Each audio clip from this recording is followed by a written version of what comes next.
Hi friends, welcome to Vani's Kitchen. இன்னைக்கு நம்ம ரொம்ப டேஸ்டியான கேரளா ஸ்டைல் சிக்கன் சுக்கா எப்படி பண்ணலாம்னு பார்க்க போறோம். 1/2 கிலோ சிக்கன் நல்லா வாஷ் பண்ணி எடுத்துருக்கேன். இதில் 1/2 டீஸ்பூன் மஞ்சள்தூள் சேர்த்துடலாம். 2 டீஸ்பூன் மிளகாத்தூள், 1/2 டீஸ்பூன் பெப்பர் சேர்த்துக்கோங்க. கூடவே 1 டீஸ்பூன் கரம் மசாலா, கொஞ்சம் கருவேப்பிலை சேர்த்துக்கோங்க.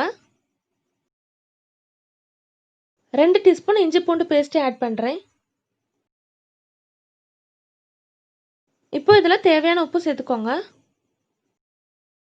இப்போ நம்ம 3 டீஸ்பூன் தேங்காய் எண்ணெய் சேர்த்துடலாம். தேங்காய் எண்ணெயில் செஞ்சோன்னா நம்ம சுக்கா நல்லா டேஸ்டியாக இருக்கும். 2 பெரிய வெங்காயம் நல்லா கோல்டன் ப்ரௌன் ஆகிற வரைக்கும் ஃப்ரை பண்ணி வச்சுருக்கேன். அதே உள்ளே சேர்த்துடலாம். கடைசியாக பாதி லெமன் புழிஞ்சு நல்லா மிக்ஸ் பண்ணிக்கோங்க.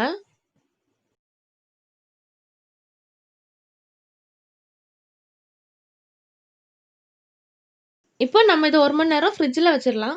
அட்லீஸ்ட் 1/2 மணி நேரம் ஆகுது ஊறணும். ஒரு பேனில் 1/2 டீஸ்பூன் தேங்காய் எண்ணெய் சேர்த்துக்கோங்க. எண்ணெய் கம்மியாக சேர்த்தா போதும், ஏன்னா நம்ம சிக்கன் மேரினேட் பண்ணும்போதே 3 டீஸ்பூன் எண்ணெய் சேர்த்துருக்கோம். எண்ணெய் நல்லா சூடானதும் மேரினேட் பண்ணி வச்சுக்கிற சிக்கன் உள்ள சேர்த்துடலாம். உங்களுக்கு கிரேவி மாதிரி வேணும்னா 1/2 கிளாஸ் தண்ணி சேர்த்துக்கோங்க. ஆனால் நான் இன்னைக்கு ட்ரையாக தான் பண்ண போகிறேன். இது மூடி வச்சு லோ ஃப்ளேமில் வேக வச்சிடலாம். 5 நிமிஷத்துக்கு ஒருக்கா இது கிளறி விடுங்க, இல்லைன்னா இது அடி பிடிச்சிரும்.